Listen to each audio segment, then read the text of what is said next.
નમસ્તે દર્શક મિત્રો, આજે આપણે ગાંધીજીને યાદ કરવા છે.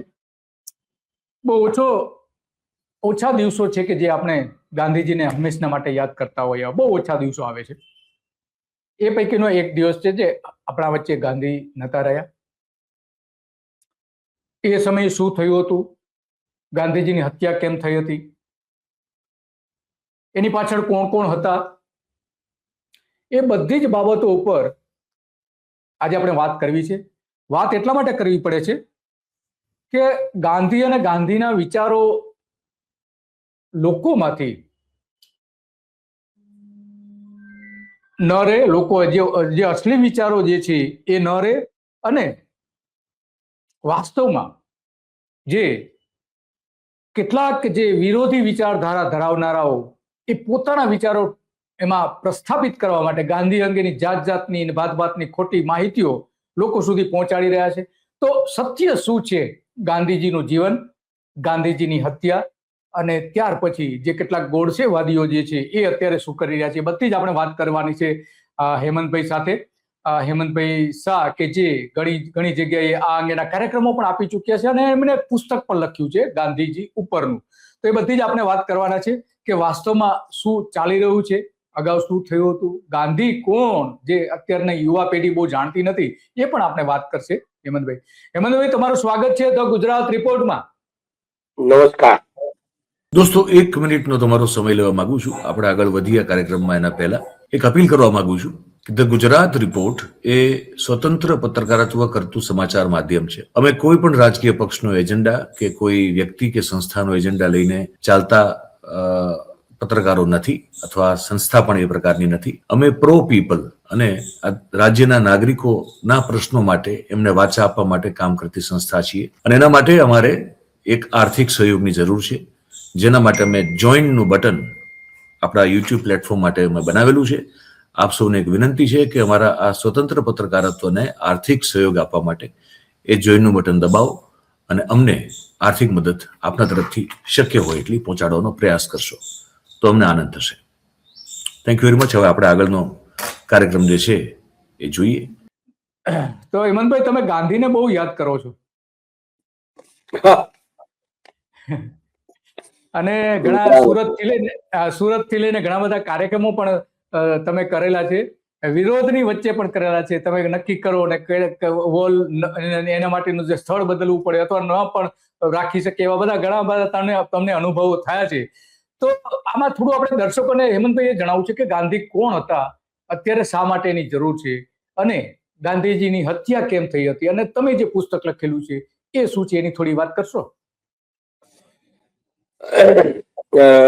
મહાત્મા ગાંધી મહાત્મા હતા એનું એક અગત્યનું કારણ તો એ છે કે એમને એ જે વાત રજૂ કરી, એમણે એ વાત રજૂ કરનારા માનવ જાતના ઇતિહાસમાં એ પહેલી વ્યક્તિ હતા.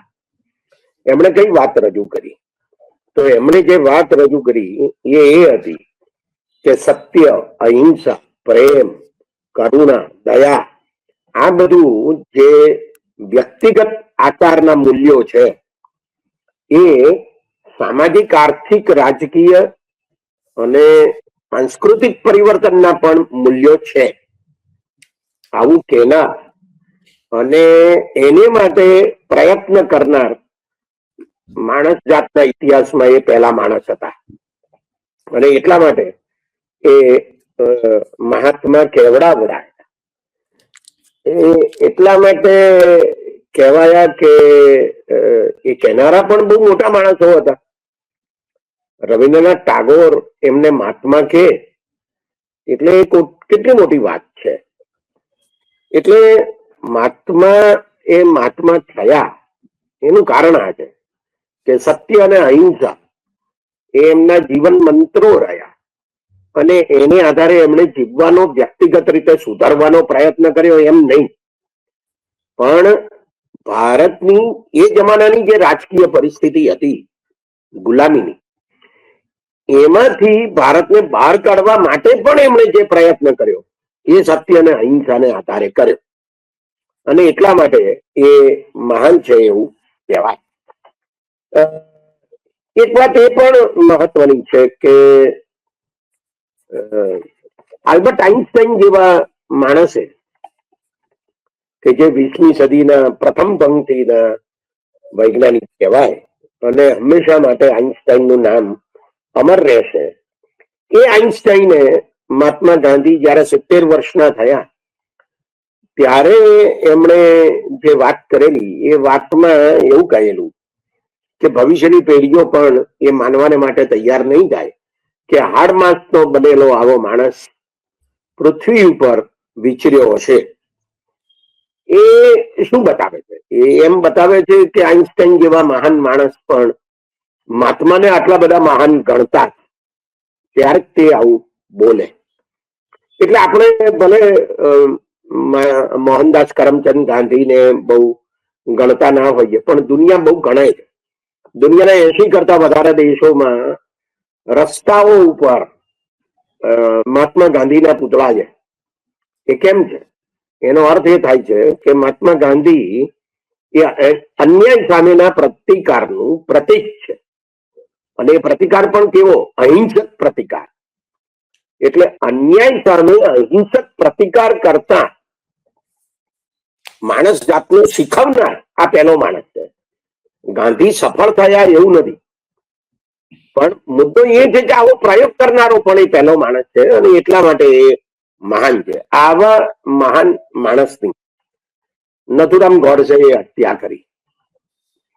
તો મુદ્દો એ આવે છે કે આવી હત્યા એમણે કેમ કરી અને એનાથી શું થયું, અથવા ગાંધી ની વિચારધારા અને નથુરામ ગોડસેની વિચારધારા કેવી રીતે અલગ છે અને શા માટે છે, એ મને લાગે છે કે બહુ મહત્વનો મુદ્દો છે અને જે આજકાલ સમજવામાં આવતો નથી અને ખોટે ખોટી માહિતીઓ ફેલાવવામાં આવે છે અને ગાંધી પ્રત્યે લોકોમાં વૈમનસ્ય ઊભું થાય, ગાંધીને ગાળો દે એવા પ્રકારની વાતો કરવામાં આવે છે.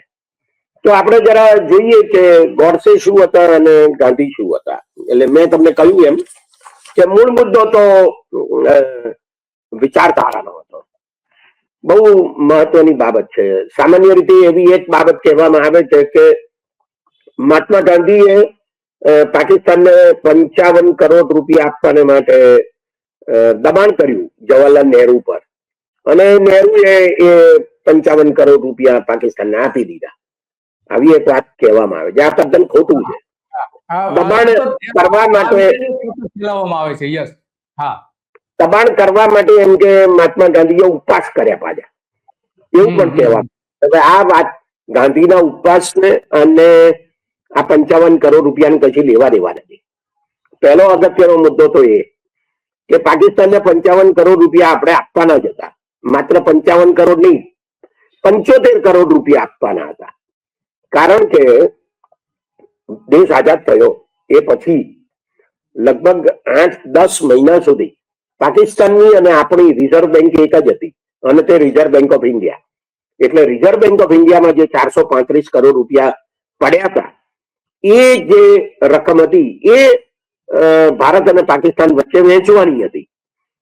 એટલે એ કેટલી વહેંચવી એને માટે એક સમિતિની નિમણૂક થયેલી અને એમાં પાકિસ્તાનના 3 જણા અને ભારતના 3 જણા એમ 6 જણાની એક સમિતિ હતી અને એ સમિતિએ નક્કી કરેલું કે 75 કરોડ રૂપિયા પાકિસ્તાનને આપવાના છે બાકીના ભારત પાસે. બરાબર. હવે આ 75 કરોડમાંથી 20 કરોડ તો અપાઈ ગયા હતા, 55 કરોડ બાકી હતા. હવે આ રિઝર્વ બેંકની વાત, રકમની વહેંચણીની વાત, પેલી સમિતિની 6 સભ્યોની રચનાની વાત, એમાં ક્યાંય ગાંધી વચ્ચે આવતા નથી. આ પહેલો મુદ્દો. બીજો મુદ્દો, ગાંધીએ ઉપવાસ કર્યા એ દિલ્હીમાં જે હિન્દુ મુસ્લિમ રમખાણો થતા હતા અને સેંકડો લોકોની કતલ થઈ ગઈ હતી, મિલકતો સળગાવવામાં આવતી હતી, એવા પ્રકારના સંજોગોમાં શાંતિ ઊભી થાય માટે એમણે ઉપવાસ કરેલા. એટલે હિન્દુ મુસ્લિમ રમખાણોમાં શાંતિની સ્થાપના માટે ઉપવાસ કરેલા દિલ્હીમાં.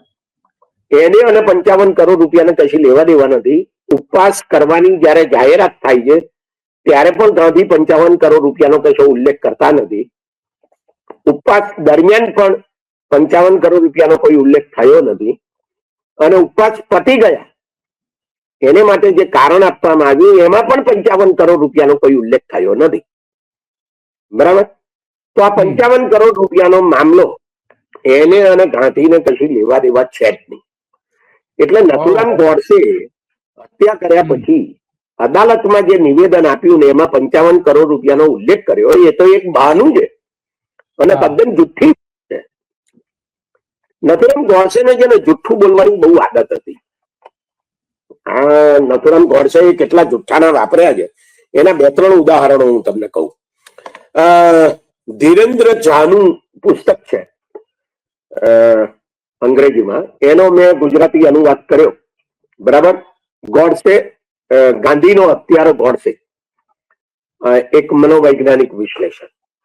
અને આ પુસ્તકમાં અનેક વાતો, આ ગોડસે વિશેનું જ પુસ્તક છે એટલે એમાં ગોડસેની જ બધી બાબતો કહેવામાં આવેલી છે. તો એમાં 3-4 જે ઉડીને આંખે વળગે એવા જુઠ્ઠાણા છે એની વાત કરીએ. એટલે માણસ કેટલો બધો ડરપોક છે અને સાચું બોલવાની એની આદત નથી એ તમે જોઈ શકો છો. પહેલું ઉદાહરણ તો એ કે નથુરામ ગોડસેનું નામ નથુરામ હતું જ નહીં. એમનું મૂળ નામ તો રામચંદ્ર હતું. પણ એના ઘરમાં એના જન્મ પહેલા જે બાળકો જન્મતા હતા, પુત્રો જન્મતા હતા, એ પુત્રોનું અવસાન થતું હતું. એટલે મા બાપે આ પુત્ર જન્મ્યો એટલે એના નાકમાં નથ પહેરાવવામાં આવી એટલે એનું નામ નથુરામ થયું. અને એને છોકરી તરીકે જ ઉછેરવામાં આવ્યો લગભગ એ 7-8 વર્ષનો થયો ત્યાં સુધી. બરાબર. એટલે એમાંથી એનું નામ નથુરામ થઈ ગયું. બાકી ખરેખર એનું જે સત્તાવાર નામ હતું, શાળાના ચોપડે જે નામ હતું, એ નામ તો રામચંદ્ર હતું. 1938માં જયારે હૈદરાબાદમાં સત્યાગ્રહ થયો, કોંગ્રેસે સત્યાગ્રહ કરેલો, પછી એમાં હિન્દુ મહાસભા જોડાઈ ગઈ અને હિન્દુ મહાસભાના સભ્ય તરીકે નથુરામે સત્યાગ્રહમાં જોડાયેલા. આ સત્યાગ્રહ હૈદરાબાદમાં થયેલો નિજામની સામે થયો. બરાબર. એ વખતે એમની ધરપકડ થઈ. ધરપકડ થઈ હતી એટલે પોલીસ પૂછે છે કે તમારું નામ શું? હવે સત્તાવાર નામ તો રામચંદ્ર છે. બરાબર. તેમ છતાં એ શું લખાવે છે? નથુરામ લખાવે છે. આ પહેલું જુઠ્ઠાણું. બીજો એક અગત્યનો મુદ્દો, ગાંધીની હત્યા કરવા માટે ગોડસે દિલ્હી જાય છે. મુંબઈથી દિલ્હી જાય છે. ત્યારે દિલ્હી રેલવે સ્ટેશનના રિટાયરિંગ રૂમમાં એ રહે છે. એ વખતે પણ પોતાનું નામ નથી લખાવતા, પોતાના પિતાજીનું નામ લખાવે છે, વિનાયક રાવ. એટલી બધી બીક છે, નંબર 1. અને બીજું, એમને હત્યા કર્યા પછી છટકી જવું છે માટે તો એ ખોટું નામ લખાવે છે. જો છટકી ના જવું હોય, ભાગી ના જવું હોય તો શું કરવા એ ખોટું નામ લખાવે છે. ત્રીજો એક અગત્યનો મુદ્દો, ગાંધીની હત્યા થઈ એ વખતે પોલીસે એમને પકડ્યા. દિલ્હીના તુગલક રોડ પોલીસ સ્ટેશનમાં એમને લઈ ગયા. પછી પોલીસ પૂછે છે, જાત જાતની પૂછપરછ ચાલુ થઈ. એટલે એ પૂછે છે કે તમારી ઉંમર કેટલી? નથુરામ એ વખતે 38 વર્ષના હતા પણ પોતાની ઉંમર 25 વર્ષની લખાવે છે. આવા તો અનેક જુઠ્ઠાણા આ પુસ્તકમાં લખાયેલા છે. એટલે મને એમ લાગે છે કે નથુરામ એ જુઠ્ઠાણા ચલાયા, બહુ મોટા પ્રમાણમાં ચલાયા. અને એમણે પોલીસમાં જે બયાન આપ્યું હત્યા પછી અને અદાલતમાં જે બયાન આપ્યું એ બંને વચ્ચે પણ સામ્ય નથી. એકની એક વાત નથી, જરા જુદી વાતો છે, જુદા જુઠ્ઠાણા છે. એટલે એનો અર્થ એવો થાય છે કે નથુરામ એક જુઠ્ઠા માણસ હતા. બહુ મોટો તફાવત છે એ બંને બયાનો વચ્ચે. અને એક વાત એમ પણ છે કે આ કોઈ કલ્પના નથી, આ કોઈ કવિતા નથી કરતા લેખક. બરાબર. ગાંધીની હત્યા થઈ પછી મુંબઈમાં શિવાજી પાર્કમાં વિનાયક દામોદર સાવરકર, કે જે વીર તરીકે ઓળખાય છે એમના ઘર ઉપર, જેનું નામ છે સાવરકર સદન, એમના ઘર ઉપર જે દરોડા પડ્યા પોલીસના અને એમાંથી જે દસ્તાવેજો મળ્યા અને નાગપુરમાં આરએસએસ ના કાર્યાલય ઉપર જે પોલીસે દરોડા પાડ્યા ને એમાં જે બધું મટીરિયલ મળ્યું એ બધામાં જે બાબતો લખેલી છે એ બાબતો આ પુસ્તકમાં બહુ મોટા પ્રમાણમાં સંદર્ભ તરીકે લખવામાં આવેલી છે. એટલે અગત્યનો મુદ્દો આ છે કે પુસ્તક એમ બતાવે છે કે નથુરામ શું હતા અને ગાંધી શું હતા, અને સાથે સાથે એની પણ આપણને ખબર પડે છે કે મહાત્મા ગાંધીની વિચારધારા શું હતી અને નથુરામ ગોડસેની વિચારધારા શું હતી. નથુરામ ગોડસે આરએસએસ સાથે અને હિન્દુ મહાસભા સાથે સંકળાયેલા હતા, એટલે હિન્દુ મહાસભાની વિચારધારા અને આરએસએસ ની વિચારધારા શું હતી એની પણ આપણને આ પુસ્તકમાંથી ખબર પડે. એક પરફેક્ટ ઘરનું સપનું એને સાકાર કરશે કોણ? Shrinathji group of companies. 10 વર્ષ પહેલા Dakshesh Shah started his journey એક સિમ્પલ ડ્રીમથી. બધાનું ડ્રીમ હોમ બનાવવાનું સપનું, એ પણ અફોર્ડેબલ પ્રાઇસમાં. 2015 થી હજારો ફેમિલીઝનું સપનું પૂરું કર્યું છે, તો તમે કેમ પાછળ રહી જાઓ? આજે જ મુલાકાત લો શ્રીનાથજી સામ્રાજ્ય અને સ્વસ્તિક પાર્કની અને તમારા સપનાને એડ્રેસ આપો.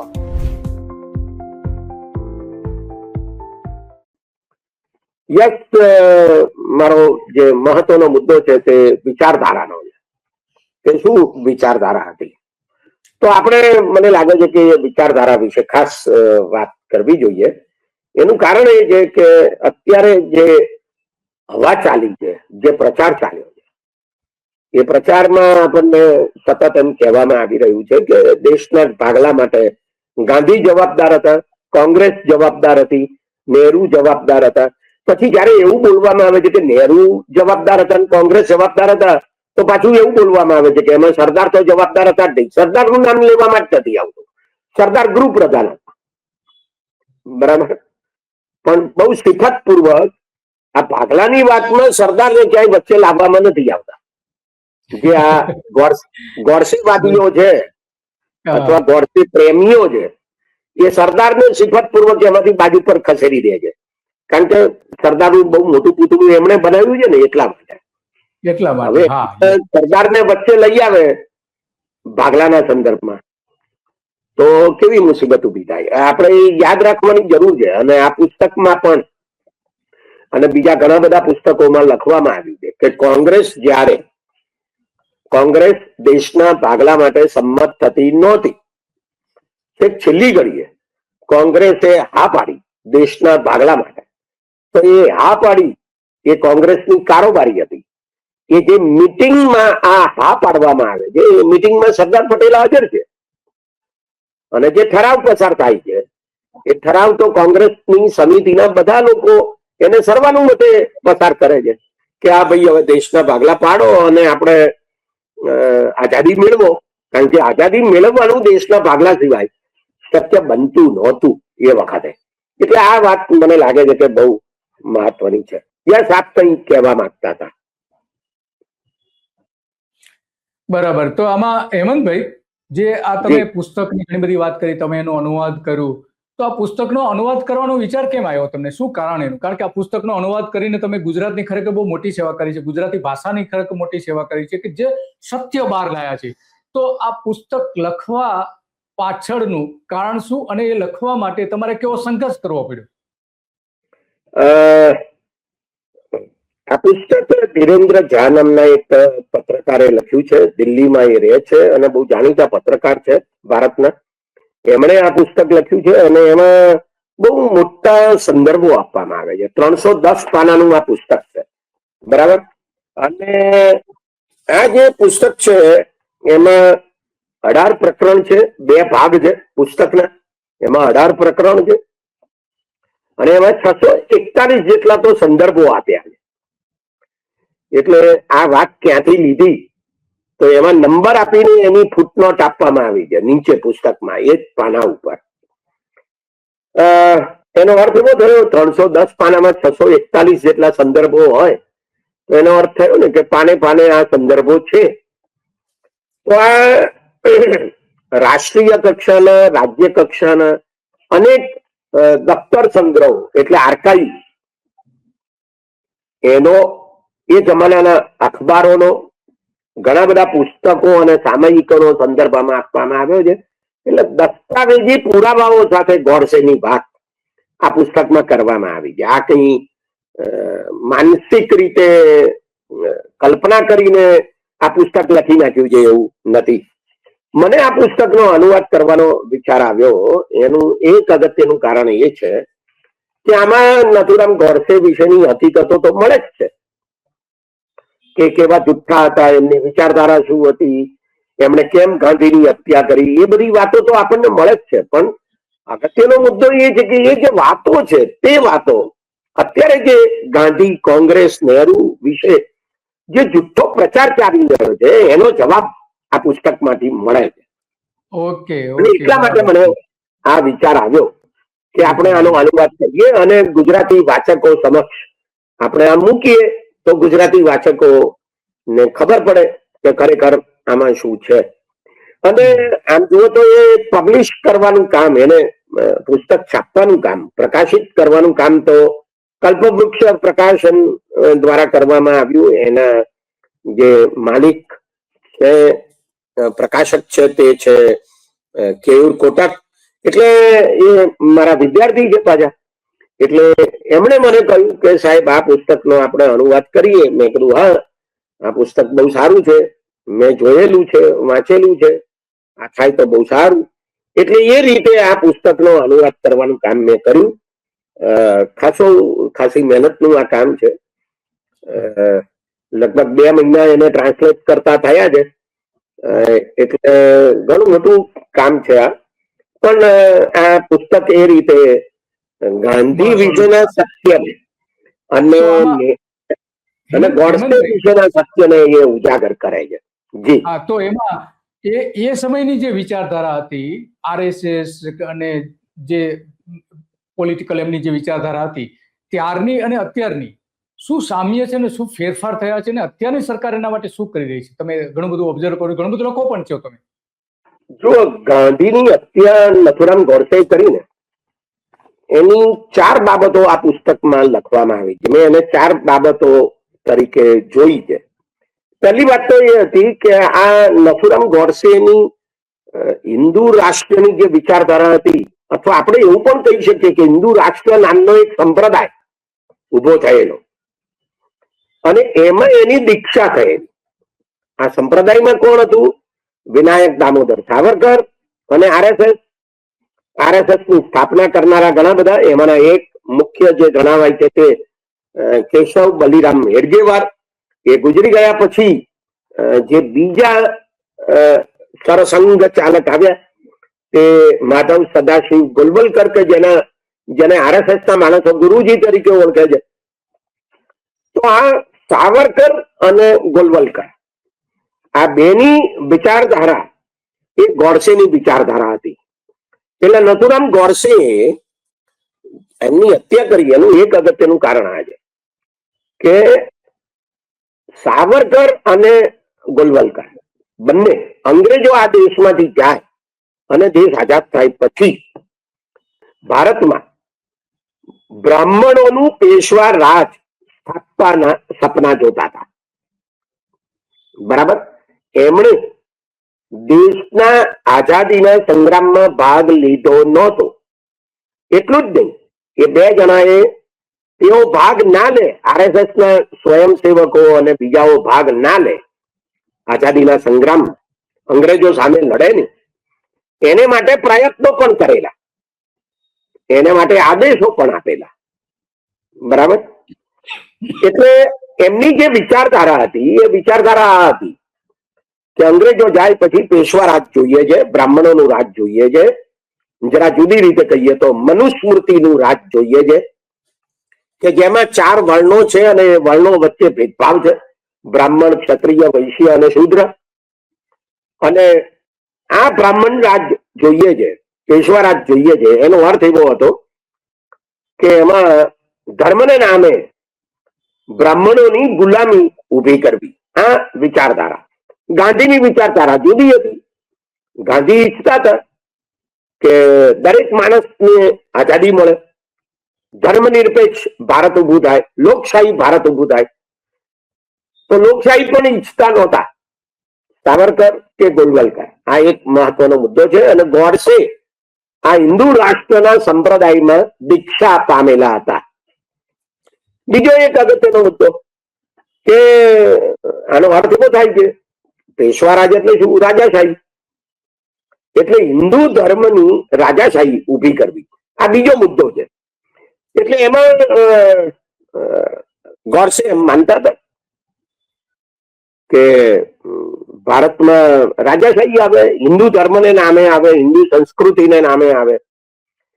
એટલે હિન્દુ રાષ્ટ્રનો જે વિચાર છે એ હિન્દુ ધર્મ અને હિન્દુ સંસ્કૃતિને નામે આઝાદ દેશમાં હિન્દુઓને જ ગુલામ બનાવવાનો વિચાર હતો. તો હેમંતભાઈ, આપણે અહીં રોકીશ. અત્યારના સંજોગોમાં જે રીતે કેન્દ્ર સરકાર જે રીતે કામ કરી રહી છે, નરેન્દ્ર મોદીની સરકાર, તો એ આ વિચારધારાના આધારે કામ કરી રહી હોય એવું લાગી રહ્યું છે કે હિન્દુ રાષ્ટ્ર બનાવવું, રાજાશાહી લાવવી? કારણ કે એમનું વર્તન તો એવું દેખાઈ રહ્યું છે, એમના કપડાથી લઈને એમના જે મોજ શોખના સાધનોથી આપણે બધું જે જોઈએ છીએ એ પ્રમાણે, કપડા બદલવાથી લઈને જે ઘણા બધા એમાં છે. તો એ આ બાના હેઠળ, કારણ કે નરેન્દ્ર મોદી મૂળ તો સ્વયં સંઘના પ્રચારક હતા અને પછી એને સંઘે ગુજરાતમાં મંત્રી તરીકે મૂકેલા એમને. તો આ અત્યારની જે સરકાર છે એ જે જૂની વિચારધારા છે એનો સીધો કે આડકતરો રીતે અમલ કરી રહ્યો એવું લાગી રહ્યું છે. એમાં કોઈ શંકાનું સ્થાન નથી. આપણે જે વાત કરી એમાં સહેજ પણ શંકાનું સ્થાન નથી. ખાસ કરીને ગુજરાતમાં 2001 થી 2014 સુધી અને આખા ભારતમાં 2014 થી 2025 સુધી, 26 સુધી, આજની તારીખ સુધી જે રીતે નરેન્દ્ર મોદીની સરકાર ગુજરાતમાં અને દેશમાં વર્તે છે અને જે રીતે એને સંઘનો ટેકો મળે છે અથવા સંઘને સરકાર ટેકો આપે છે, આમાં તો કોણ કોને ટેકો આપે છે એ ખબર ના પડે એવા પ્રકારની પરિસ્થિતિ છે.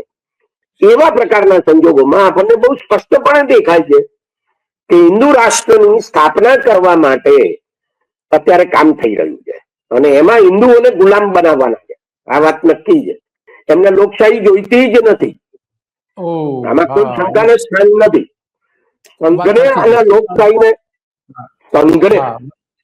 અને લોકશાહીને કોઈ સંબંધ નથી, કોઈ લેવા દેવા નથી, નાવા નીચોવાનો સંબંધ નથી. બરાબર? એટલે એ પ્રકારના સંજોગોમાં સંઘનો જે પક્ષ છે, ભારતીય જનતા પક્ષ, એ પક્ષ પણ તમે જોઈ શકો છો કે જે રીતે વર્તી રહ્યો છે આખા ભારતમાં, એનો મૂળ ઈરાદો હિન્દુ રાષ્ટ્ર સ્થાપવાનો છે. એમાં હિન્દુઓનું વર્ચસ્વ સ્થાપવાનો છે. અને હિન્દુઓનું વર્ચસ્વ એટલે મનુસ્મૃતિ આધારિત બ્રાહ્મણ રાજ, પેશવા રાજ. ભલે પેશવાઓનું નામ ન દેવામાં આવે કે બ્રાહ્મણોનું નામ ન દેવામાં આવે, પણ જે વિચારધારા છે એ બ્રાહ્મણવાદી હિન્દુ ધર્મની વિચારધારા છે. એમાં કોઈ શંકાનું સ્થાન નથી. એટલે એમાં માણસને જંતુ બનાવી દેવાનો છે. માણસના અધિકારોનું કોઈ મહત્વ જ નથી જે ભારતના બંધારણમાં લખેલા છે.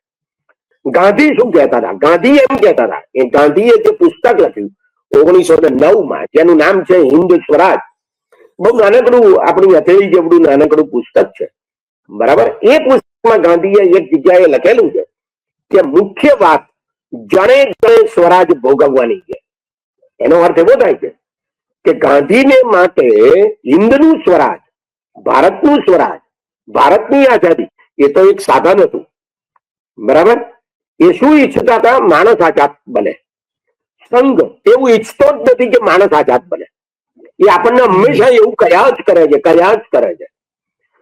અને ભાજપ વાળા પણ કયા કરે છે. વડાપ્રધાન વારે ઘડીએ ઘણી વાર બોલતા હોઈએ, દેશ માટે બલિદાન આપો, દેશ માટે બલિદાન આપો. એટલે તમારે કશું વિચારવાની જરૂર જ નથી. તમે દેશ માટે જ વિચારો, તમારે તમારા પોતાના માટે કશું વિચારવાની જરૂર નથી. આ ગુલામી છે. આ ગુલામી ગાંધીને મંજૂર નહોતી અને માટે જ નથુરામ ગોડસે એ ગાંધીની હત્યા કરે છે. ત્રીજો એક તો મુદ્દો પણ જરા સમજ્યા જેવો છે. જે આ પુસ્તકમાં હેમંતભાઈ, હવે આપણે સમયની મર્યાદા છે, કોઈ મહત્વનો કોઈ મુદ્દો રહી જતો હોય તો આપ કહી શકો છો. મારે એક મુદ્દો કહેવો છે અને તે એ છે કે આ જે વિચારધારા છે, હિન્દુ રાષ્ટ્રની વિચારધારા, જે એ વખતે પણ હતી ને આજે પણ છે, એ હિટલરની વિચારધારા છે, એ ઇટાલીના મુસોલિનીની વિચારધારા છે. અને એ વિચારધારા એ છે કે અમે સર્વશ્રેષ્ઠ છીએ, અમે જગતમાં શ્રેષ્ઠ છીએ, બીજું કોઈ શ્રેષ્ઠ છે જ નહીં, બીજા બધા નકામા છે. બરાબર.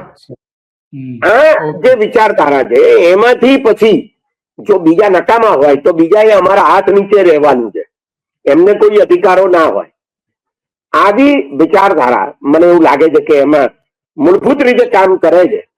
અને એ સાવરકરના પુસ્તકમાં પણ છે અને ગોલવલકરના પુસ્તકમાં પણ છે.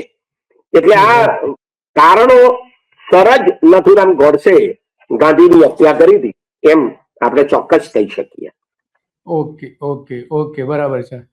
તો તમારો ખૂબ ખૂબ આભાર હેમંતભાઈ, તમે ઘણી બધી વિગતો આપી અને ખાસ કરીને જે નથુરામ ગોડસેના જે સત્યો તમે ઘણા બધા કયા પુસ્તક એના માટે લખ્યું, તો ગુજરાતના લોકોએ ખરેખર આ પુસ્તક વાંચવું જોઈએ કે જેથી કરીને કે જે વોટ્સએપ યુનિવર્સિટી ઉપર ચાલી રહ્યું છે અત્યારે જાત જાતની અફવાઓ ગાંધીજી વિશેની, ગાંધીજીને બદનામ કરવાથી લઈને ઘણું બધું ચાલી રહ્યું છે, તો એમાં સત્ય બહાર આવે કે વાસ્તવમાં શું હતું. અને આ બધું દસ્તાવેજ આધારિત છે અને સંદર્ભ સાથેનું છે, તો પુસ્તક તો એકદમ સ્ટાન્ડર્ડ છે અને એના રેફરન્સીસ ને જે આપણે સંદર્ભ કહીએ છીએ બધા એની સાથેનું. હેમંતભાઈ, તમારો ખૂબ ખૂબ આભાર. નમસ્તે. તો હા હતા પ્રોફેસર હેમંત કુમાર શાહ કે જે ગાંધીજી ઉપરનું ઘણા બધા લખાણ લખે છે અને જ્યાં ભાજપની જે હિન્દુ વિચારધારા જે છે કે જે ભારતના બંધારણને અનુરૂપ નથી, ઘણી જગ્યાએ એનો ટીકાઓથી લઈને ઘણું બધું લખે પણ છે અને પુસ્તકનો અનુવાદ પણ કર્યું છે અને એમણે કેટલાક સેમિનારો પણ કર્યા છે. તો આ એમની વાત હતી અને દરેક લોકોએ ગુજરાતના વાસ્તવિકતા જાણવા માટે કે સંઘ કોણ છે અને નથુરામ ગોડસે કોણ હતા, ગાંધીજી કોણ હતા, એ જો સારી રીતે સમજવું હોય તો આ પુસ્તક ગુજરાતીમાં છે અને એ વાંચવું જોઈએ દરેક લોકોએ, જેથી કરીને અત્યારે જે જાત જાતની અફવાઓ ફેલાવવામાં આવે છે ગાંધીજીની, તો એ અટકી શકે. બસ આજે આટલું અને આવી જ બાબતો ઉપર આપણે ચર્ચા કરતા રહીશું. નમસ્તે.